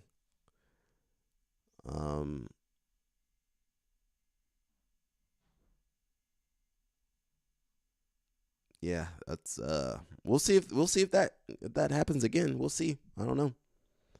Did she get a submission? I think she did.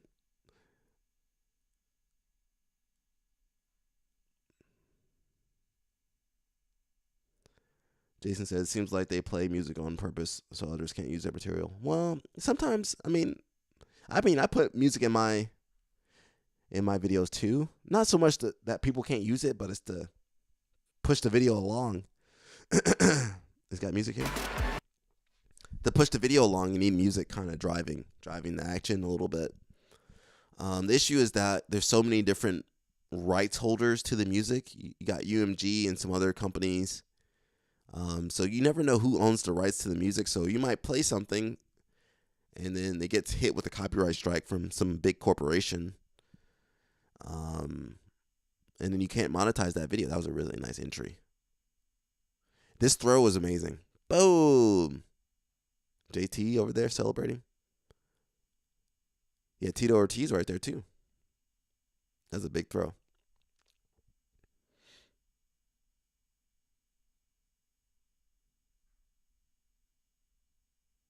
That was a good match, man. I don't think they did it on purpose, but it just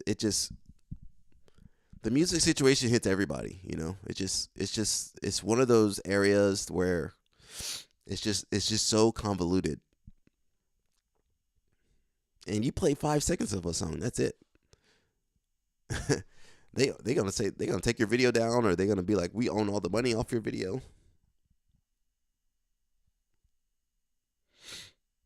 So that was 2022. You know, Adele got spanked that time. She got taken out that time.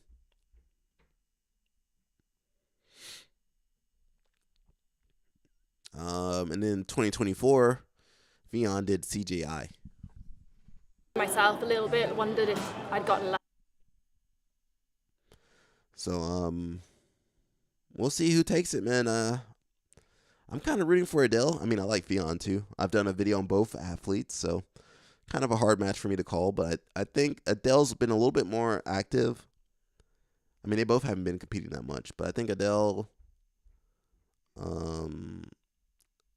training. Actually, I can't say she's been more active. I thought she was more active, but I don't think she's been more active. They both been pretty chill since last year. I don't think they competed. I will say Adele's been, you know, more in the camp mode. You know, being in San Diego, getting ready for this. While Fionn has been back in UK, which they have some good grapplers. You know, some of the best leg lockers are living in the UK now. We just gotta watch and see how it goes, man. And man, Fionn's strong, man. She be doing some stuff that don't make no sense. That was a nice sweep by Brianna. She got hit with the Matrix though.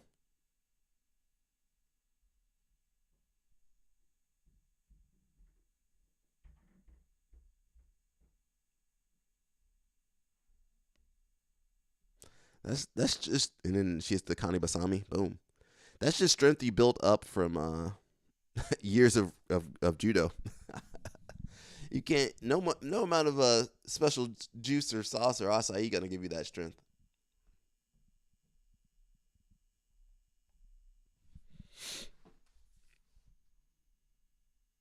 So that was the finals. Yeah, alrighty.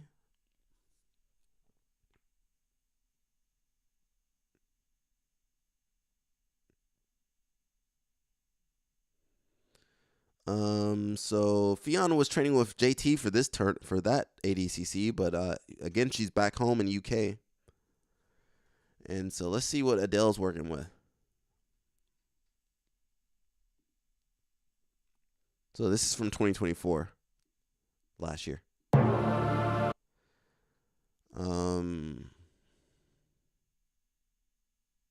So this was the first year we had absolute for the ladies. And Adele,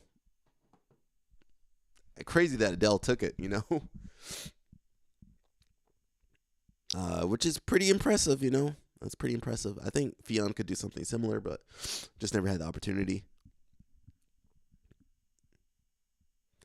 You had Adele versus Misa. Misa just too small.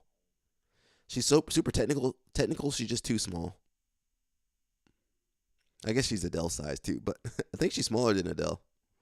She's definitely shorter. And she's not a no-gi fighter, you know. Wee! She just got she got tossed around. She got slung around, bro. Jasmine Hosha. This was one match I was not expecting to go the way it went. Hit her with the round drag, the sitting round drag to arm lock.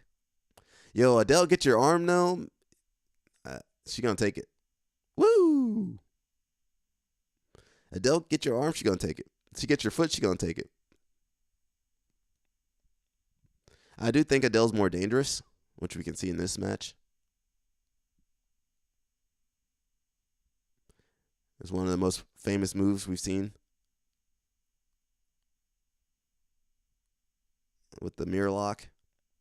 It's crazy. She didn't know who Frank Mir was, guys. So that's how old we are. Oof, that arm got torn.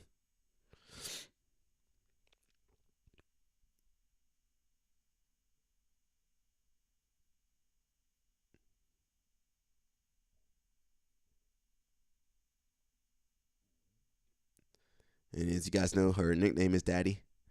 She had another good match with Brienne St. Marie. I think they're friends, though. She over here beating her friend up. And then she got a knee bar. And she didn't get the submission in this match, but she had a good match. Little Troy bar entry. I think it was Troy. Roll over. Boom. Triangle. Boom. Yeah, she had a good run, man.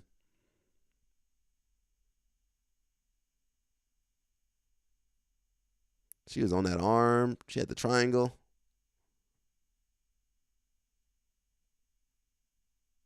You know, shout out to her, man. We'll see, man. We'll see who takes it, man. I think the last thing we're just gonna see. We're gonna see Mark Florani.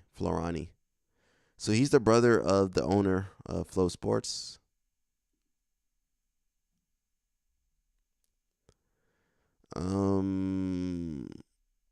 So he's the CEO and co-founder.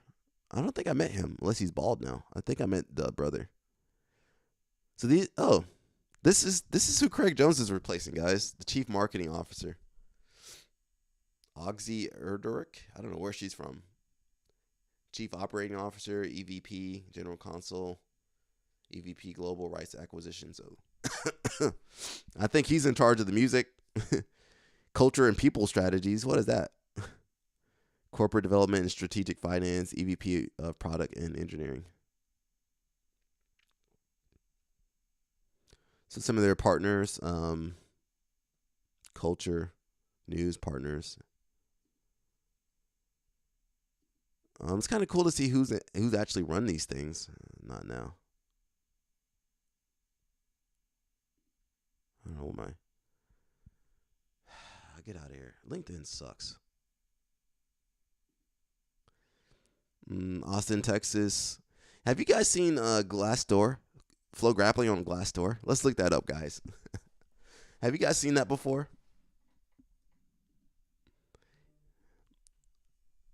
Who else got a channel like this where we be looking up the Glassdoor, be looking up all the stuff?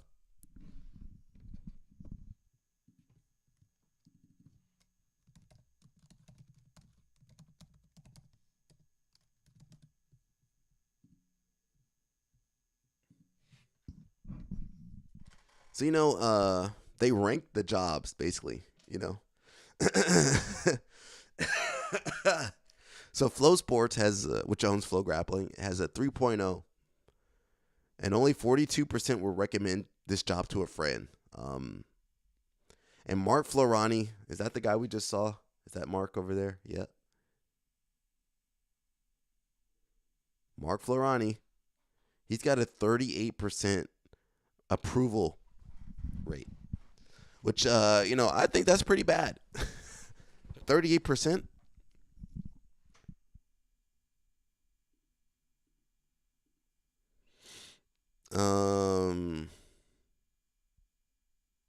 Let's see. Top reviews by sentiment. Let's read some of the reviews.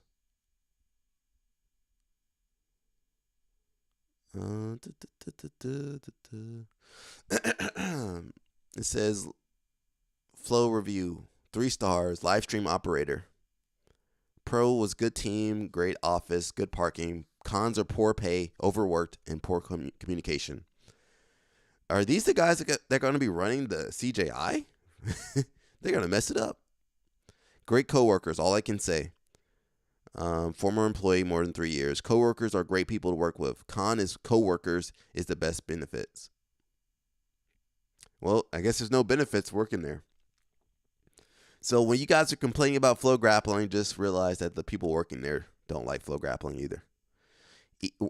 I mean, I like flow grappling, but I didn't make the results over here, guys. I'm reading. Oh, let me make it bigger for you guys. Easy work, low pay, and poor management equals disaster incoming. So, I actually do like flow grappling. You guys obviously they got some work to do.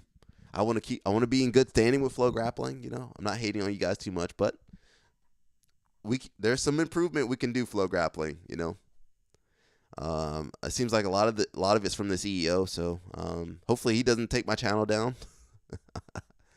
I'm not trying to bite the hand that feeds me, or help support the channel. So, but there is work they can do. There's work.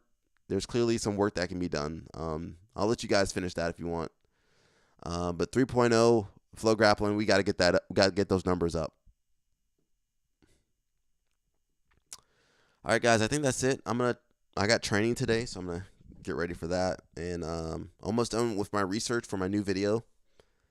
And I did have the script. The script is kind of floating around somewhere. Would anybody be interested in seeing me edit? I might do that for like Twitch or something. Would anybody be down to see me edit like in real time or something? Or is that too boring? I'm just trying to figure out what to do for Twitch, because I'm a boomer. I'm a boomer, guys. But yeah, we're gonna keep a lookout on the BJ Penn story. We're gonna keep a lookout for the Fionn and Adele match. It's happening tonight, so God willing, well, it's on UFC, so I can't stream that. UFC does not play, but we can find the results. They can't attack me for posting the results, so I'll spoil it for you tomorrow, guys, on Friday. That's basically it. If you guys want to support the channel, we got inverted gear. I mean, Pikachu got an inverted gear belt. Let me take it off real fast. Give me your belt, Pikachu. He got the inverted gear belt, so if you guys want some inverted gear. There you go, inverted gear right there. Yeah. I'm not able to move my hand. Inverted gear, A0. Inverted gear belt right there. If you want to support the channel, Inverted Gear, go check them out. BJ Mental Models. You ain't got no money, share the stream with your friends. Share the channel with your friends. That help a lot. That's it, man. I'll see you guys probably tomorrow. We don't have training tomorrow that I know of. So yeah, I'll see you guys tomorrow. That's it, guys. Peace out. Stay out of trouble. Stay healthy. Stay away from drugs and punches. That's it, guys. I'll get out of here. I'm gonna play myself out though,